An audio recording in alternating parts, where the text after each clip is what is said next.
I rise today for a sad occasion, and that is to remember the lives of two Virginians, Alison Parker and Adam Ward, journalists, who were gunned down on live TV in Roanoke, Virginia, just a couple of weeks ago as they covered a local news story. And there was a third victim in that shooting, Vicki Gardner, the president of a local chamber of commerce at Smith Mountain Lake, who is recovering. She was released from the hospital today, but still has a long recovery ahead of her. We saw during the summer a set of these tragedies in Roanoke, Virginia, my wife's hometown, in Charleston, South Carolina, in Lafayette, Louisiana, in Chattanooga, Tennessee. My friend, the senator from Tennessee, is here. And in Virginia, the shooting in Roanoke, which was carried on live television, was horrific in itself, but it also was horrific because it brought up a lot of bad memories. The Roanoke community is within about 25 miles of Virginia Tech, where the horrible shooting happened there in 2007 that killed 32 people and wounded dozens of others. I spoke on the Senate floor in April on the 8th anniversary of that shooting. I talked, and as is my habit to do in April, and I talk about the lives of some of those who lost their lives, but also some who survived and what they're doing today. And I am saddened to be here because it's just another example of a horrible shooting, including in my Commonwealth, and also sad because we really haven't made any progress here in this body since I came to it in terms of trying to address this issue. There's a lot of work to be done, legislative and otherwise, to try to address this growing litany of these horrific crimes, which deeply scar our own psyche and frankly, I think portray a picture of who we are as a nation to the rest of the world that is not accurate about who we are. I am going to introduce a bill today that I think can help us address it. It's not the end-all solution, because there isn't a single solution. But I want to talk a little bit about Alison and Adam, and then I want to talk about the bill. Alison and Adam worked on this show on WDBJ, that's the morning program, and they were sort of hometown heroes because not only were they popular because they worked for the station, they were both from the hometown. Roanoke is where my wife grew up. Very, very familiar with the wonderful Roanoke community. They both interned at WDBJ when they were in college, and they were passionate members of this journalistic profession, and they were just starting on these great careers. Alison Parker grew up in Martinsville, which is just down the road from Roanoke, about a 45-minute drive. She played the trumpet and the French horn in high school. She graduated from James Madison University. When she was a Duke at James Madison, she interned for a WDBJ, and they loved her work, and they gave her a recommendation, and her first job was not there in WDBJ, but it was in North Carolina. But as soon as she could move from North Carolina back to Virginia, that's what she did. She came back to her hometown station. She covered all kinds of news and human interest stories, including a recent piece on child abuse that was a really powerful one. Her colleagues described her as, quote, proactive and, quote, wise beyond her years. She met her boyfriend, who she was planning to marry, working at WDBJ. That is Alison Parker. Adam Ward went to Salem High School. Salem is the city that adjoins Roanoke. Graduated in 2007, played football in 2 state championship football teams.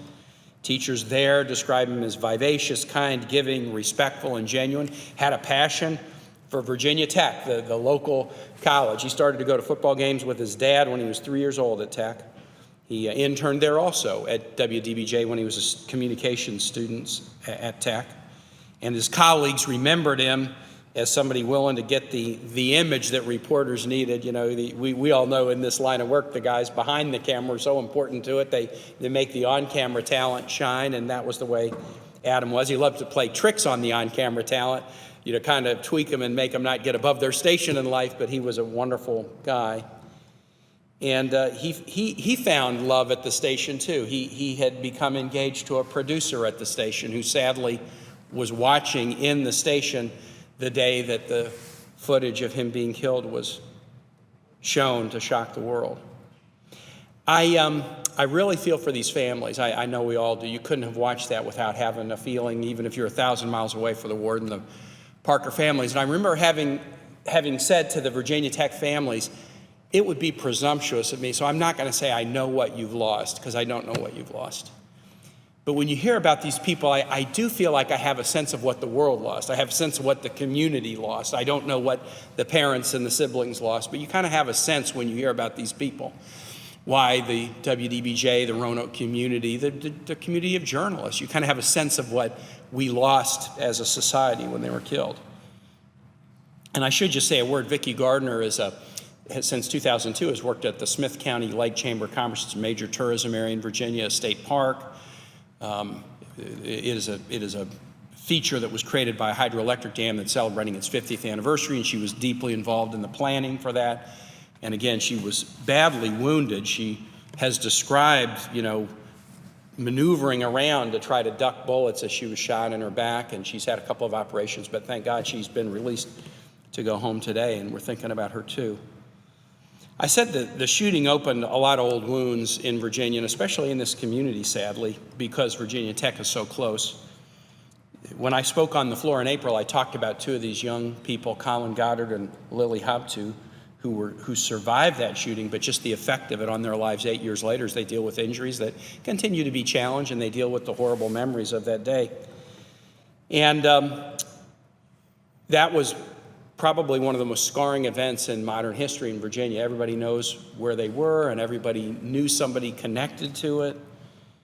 And we've revisited the cycle of shock and then anger and then calls for change and then wondering what the right changes were and sympathy for the families. But we haven't really changed, and I just would humbly submit, I think there are things that we can do, reasonable things we can do, that will bring some accountability and will not eliminate these instances. It's beyond our power, to eliminate evil. We can't do that. We got to be humble about it. But in every area we work on here in this body with the thought that we can do things that will make situations better, that will promote incremental improvements. And in that spirit, I want to talk about a bill that I'm introducing today that I call the Responsible Transfer of Firearms Act. As we all know, the current federal law prohibits 9 categories of people from getting weapons. Probably the most known are convicted felons, people who have been adjudicated mentally ill and dangerous, people who are under domestic violence prevention orders. Now, this is a bipartisan federal law. The categories have been added over time in a bipartisan way by the House and Senate. And as far as I know, there is bipartisan support for this provision because you never see bills introduced to eliminate these categories of what I'll call prohibited persons. These are people that Congress, bicamerally and bipartisan, have determined should not possess weapons. Now, the problem is a whole lot of those people do get weapons because folks either give or sell them to them. What's the current law with respect to giving or selling a weapon to somebody who's prohibited? The current law basically is kind of a no responsibility law. You are criminally liable if you give or sell a weapon to somebody who's in one of those 9 prohibited categories, but you're only criminally liable if you knew or should have known that they're prohibited. And that makes, I practiced law for a while, that makes prosecution virtually impossible because somebody will give somebody a weapon or sell it to them, and then they'll say, well, I didn't know he was a felon. I didn't know he'd been adjudicated mentally ill or dangerous.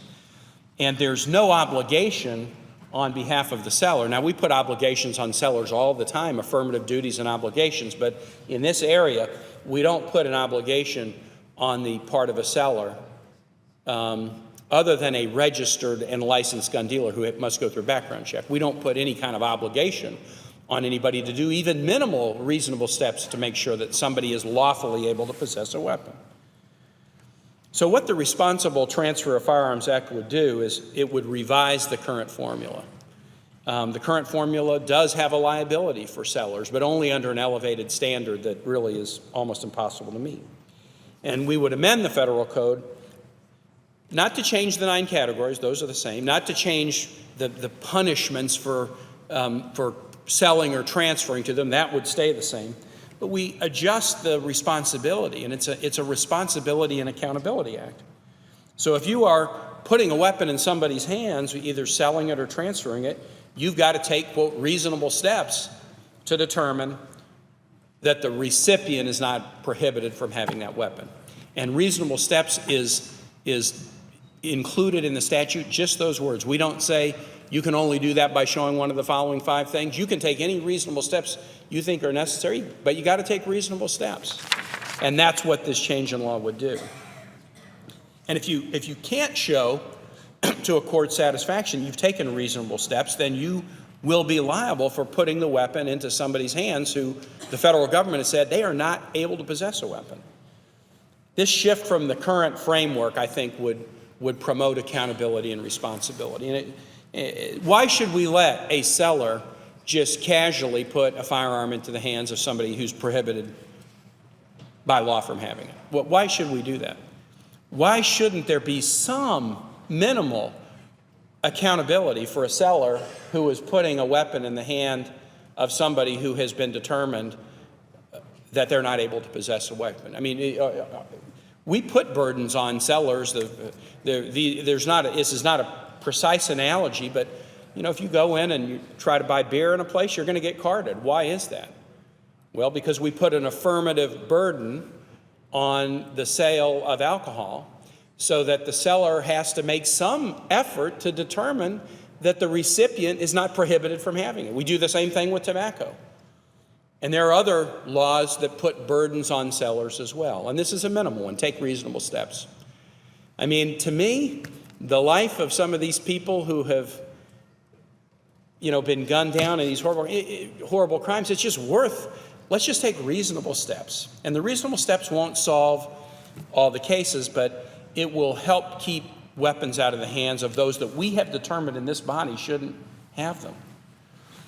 I'll close, Mr. President, and just say this. Of course, we have to be humble enough to acknowledge there's no one solution to the epidemic of gun violence, nor is there a complete solution to it. There's nothing that we can do that will eliminate the possibility that we could wake up tomorrow and see the same thing on TV.